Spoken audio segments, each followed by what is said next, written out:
Bonjour, c'est Alex de Waterfall Revenue. Bienvenue dans ce podcast qui va te donner des stratégies concrètes pour booster ta carrière. Aujourd'hui, on va aborder un sujet qui peut paraître un peu controversé, mais qui est fondamental si tu veux vraiment progresser. C'est comment manipuler intelligemment la perception que les autres ont de toi. Alors, ça peut sembler un peu cynique, mais la vérité, c'est que ce que tu fais n'a de valeur que si les autres voient ce que tu fais. Et ce qui compte encore plus, ça compte encore plus que tes compétences réelles, c'est l'image que les autres ont de tes compétences. Et aujourd'hui, on va voir ensemble comment gérer cette perception pour qu'elle joue en ta faveur et te permettre d'atteindre plus rapidement cette fameuse promotion à laquelle tu aspires. Alors, première chose à comprendre, dans le monde du travail, la perception est souvent plus importante que la réalité. Il ne suffit pas d'être compétent, il faut que les autres sachent que tu l'es et surtout, il faut qu'ils te voient comme une ressource clé. Si ton travail passe inaperçu ou si les autres n'ont pas une vision claire de ta valeur ajoutée, tu risques de stagner. Et ça, même si tu es le plus performant, le plus compétent de l'équipe. Manipuler la perception, ce n'est pas mentir ou tricher, c'est simplement contrôler la manière dont on te voit. Parce que oui, on est tous jugés au quotidien, que ce soit sur notre attitude, notre manière de parler en réunion, ou même la façon dont on gère nos projets et nos dossiers. Ceux qui savent maîtriser cette perception montent plus vite les échelons, ça c'est un fait. On va prendre un exemple fictif. Prenons quelqu'un qui s'appellerait Julien, expert technique reconnu, mais toujours dans l'ombre, invisible pour la direction, parce qu'il n'a pas la capacité à mettre en avant ses réussites. Si Julien il change de stratégie en commençant à mieux gérer sa communication en interne, s'il prend la parole en réunion, pour dire des choses intelligentes, bien entendu, envoyer des emails stratégiques, c'est-à-dire bien calibrés à son N+1, voire à son N+2, évidemment, avec le N+1 qui est d'accord, hein, on n'envoie jamais un email comme ça directement au N+2 si le N+1 n'est pas au courant ou n'a pas donné l'aval. Et donc qui montre les résultats de son travail, et ben là, il va commencer à se rendre visible là où ça compte. Et en quelques mois, la perception de l'entreprise, de sa direction, va totalement changer. Et avec ça, il va enfin pouvoir mettre sa carrière, sa progression de carrière sur une meilleure voie. Et en tout cas, il pourra, grâce à ça, être visible et, dans le futur, avoir une promotion. Donc, être visible, c'est une question de stratégie, pas une question de hasard. C'est là que beaucoup de gens se trompent. Ils pensent que si tu fais bien ton travail, les résultats parleront d'eux-mêmes. Et ça, c'est faux. Dans la réalité, il faut que tu travailles aussi ton image et que tu sois stratégiquement visible. Alors, ça veut dire quoi? Ça veut dire que tu dois choisir les bons moments pour te montrer. Les réunions, par exemple, sont des moments cruciaux. Si tu restes passif, même si tu as des idées brillantes, tu restes transparent. Au contraire, si tu sais quand prendre la parole pour mettre en lumière tes réussites ou apporter des solutions, tu crées une perception d'expertise. Alors attention, il ne s'agit pas de monopoliser la parole à tout bout de champ, mais de t'activer au bon moment pour que les autres voient ta valeur ajoutée. Si tu arrives à te montrer dans des moments stratégiques de manière positive, pas dans la critique surtout pas, ou sans être négatif, ton image en interne va changer rapidement. Prendre un autre exemple fictif, on va l'appeler Sophie. Dire que Sophie travaille dans une équipe où tout le monde est compétent, mais elle se sent sous-évaluée. Alors, qu'est-ce qu'elle va faire, Sophie? Elle va commencer à préparer chaque réunion de service, avec là où il y a les N+1, N+2, et choisir quel point clé elle allait aborder, et intervenir juste assez pour se démarquer sur ce point clé.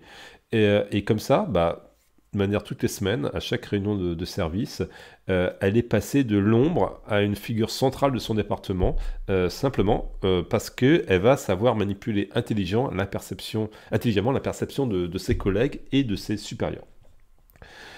Un autre point crucial, c'est de créer une narration autour de ce que tu fais. Les gens se souviennent des histoires, pas des détails techniques ou des chiffres isolés. Donc si tu réussis à présenter ton travail sous forme de récit, avec des obstacles, des solutions, des résultats mesurables, alors tu te crées une image qui est beaucoup plus marquante dans l'esprit des autres.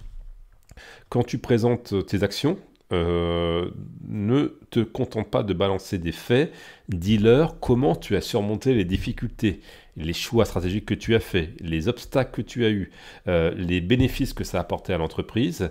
Et donc une bonne narration, ça crée une empreinte dans l'esprit de ceux qui t'écoutent et ça influence directement la perception qu'ils ont de toi.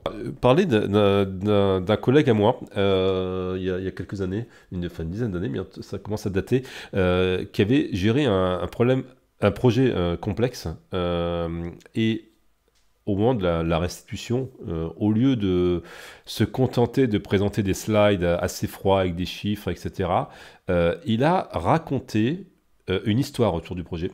Il a expliqué comment il avait dû convaincre plusieurs parties prenantes, comment il avait résolu les conflits internes et quel impact concret son projet avait eu sur les résultats de l'entreprise.